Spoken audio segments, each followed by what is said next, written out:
स्वागत आहे आपलं हवामान अलर्ट या यूट्यूब चॅनलवर. हा आहे 21 जूनच्या रात्रीचा आणि 22 जूनचा हवामान अंदाज. सर्वप्रथम जर सध्याची कंडिशन जर पाहायची गेली तर सकाळी सांगितल्याप्रमाणे आपण जी कोकण किनारपट्टी आहे इकडे कणकवली, सावंतवाडी या भागातून ढगांची निर्मिती होऊन थोड्या थोड्या क्षेत्रासाठी मेघगर्जनेसह पाऊस झालेला आहे. त्यानंतर इकडे चिपळूणमध्ये पाहत असताल तुम्ही ढगांची निर्मिती बऱ्यापैकी झालेली आहे, मेघगर्जनेसह पाऊस झालेला आहे.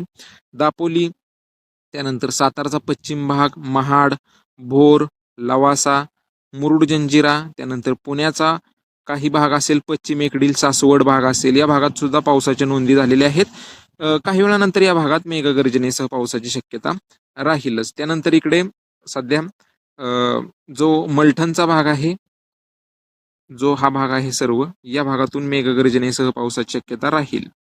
त्यानंतर इकडे कोकण किनारपट्टी जर बघितली आपण तर इकडे मुरुड जंजिरा, अलिबागचा भाग असेल, मुंबई, नवी मुंबई मध्ये सुद्धा काही वेळानंतर किंवा रात्रीच्या वेळी ढगांची निर्मिती होईल आणि थोड्या थोड्या क्षेत्रासाठी मेघगर्जनेसह पावसाचा अंदाज आहे. त्यानंतर इकडे मंचरच्या आसपास ढगांची निर्मिती झाली, मेघगर्जनेसह पाऊस डिंबेच्या आसपास झालेला आहे. जुन्नरच्या भागात सुद्धा ढगाळलेलं हवामान आहे. या भागात सुद्धा पावसाचा अंदाज पुढील काही वेळानंतर आहे. उर्वरित इकडे अकोलेच्या पूर्व भागात जो हा भाग आहे, कोपरगाव, तळेगाव, दिघे हा जो पट्टा आहे, शिर्डी, श्रीरामपूर, या भागात सुद्धा ढगाळलेलं हवामान आहे. हलक्या मध्यम पावसाचा अंदाज या भागात सुद्धा राहील. तसेच इकडे गडचिरोली, चंद्रपूरचे जे भाग असतील, हा जो पट्टा आहे सर्व, मुलचेरा, गोदपिपरी, पोंभुर्णा, राजुरा, चंद्रपूर, या भागात सुद्धा ढग दाटून आलेले आहेत. मेघगर्जनेसह पावसाची शक्यता काही वेळानंतर राहील.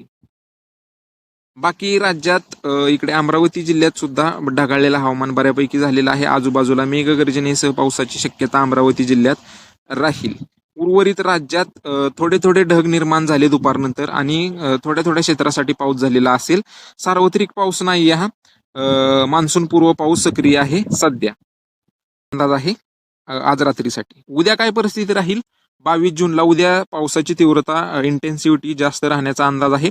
इकडे मुंबई, ठाणे, पालघर, रायगड, रत्नागिरी, सिंधुदुर्ग, कोल्हापूरचे पश्चिम भाग, सातारा मध्य पश्चिम भाग, पुणे मध्य पश्चिम भाग, नाशिकचे मध्य पश्चिम भाग, या भागातून मेघगर्जनेसह पावसाची शक्यता राहील उद्यासाठी 22 जूनसाठी. तसेच इकडे नाशिक मध्यवर्ती पूर्व, अहिल्यानगर मध्यवर्ती पूर्व, पुणे मध्यवर्ती पूर्व, सातारा, सांगली, कोल्हापूर मध्यवर्ती पूर्व, या भागात सुद्धा ढगाळलेलं हवामान आणि थोड्या थोड्या क्षेत्रासाठी मेघगर्जना व पावसाचा अंदाज राहील. नंदुरबार, धुळेकडे सुद्धा एका दुसऱ्या ठिकाणी पावसाची शक्यता राहील, सार्वत्रिक नसेल. धाराशिव, लातूर, नांदेड या 3 जिल्ह्यात सुद्धा तेलंगणाला लागून जे तालुके आहेत, मेघगर्जनेसह पावसाची शक्यता राहील. वर्धा, नागपूर, भंडारा, गोंदिया, गडचिरोली, चंद्रपूर हा जो पट्टा आहे सर्व, या भागात सुद्धा तुरळक ठिकाणी मेघगर्जनेसह पावसाची शक्यता आहे.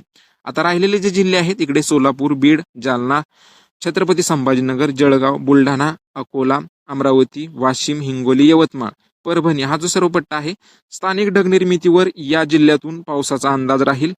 पावसाचा अंदाज अवलंबून आहे. स्थानिक ढग निर्माण झाले तर तुरळक ठिकाणी मेघगर्जनेसह पावसाचा अंदाज आहे. आता या भागात काही भाग, काही तालुके, काही गावं कोरडे सुद्धा राहतील. तुरळक ठिकाणी पावसाचा अंदाज आहे. बाकी उद्यापासून पावसाची तीव्रता वाढणार आहे. 22-23 पासून बऱ्यापैकी राज्यात पावसाची सुरुवात होणार आहे. आज सुद्धा मागाशी सांगितल्याप्रमाणे बऱ्यापैकी पाऊस आपण सांगितल्याप्रमाणे झालेला आहे. बाकी अशाच रोजच्या हवामानाच्या अंदाजासाठी आपल्या यूट्यूब चॅनलला नक्की सबस्क्राईब करा आणि व्हिडिओ आवडला असेल तर शेतकरी मित्रांना नक्की पाठवा आणि व्हिडिओ नक्की लाईक करा. धन्यवाद.